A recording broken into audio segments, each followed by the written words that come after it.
pertence ao sistema digestivo humano? Qual? A. Pulmão. B. Esófago. C. Rim. D. Coração. Acho que vou perder já nesta. Não acredito. Digestivo.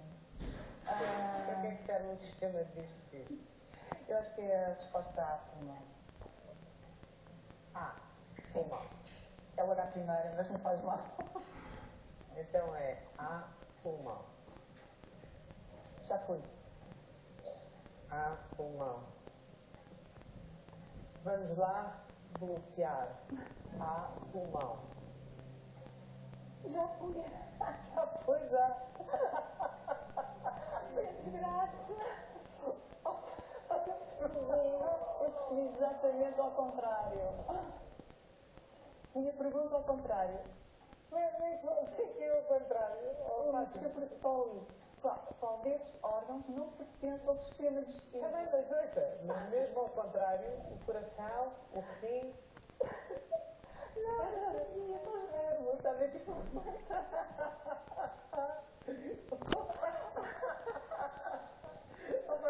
Desculpe lá, mas é muito divertido.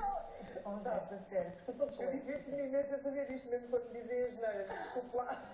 não, pior ainda. Só que quando eu vi isto, foi ao contrário. Está a ver? Os alimentos a entrarem nem para o pulmão deve ser...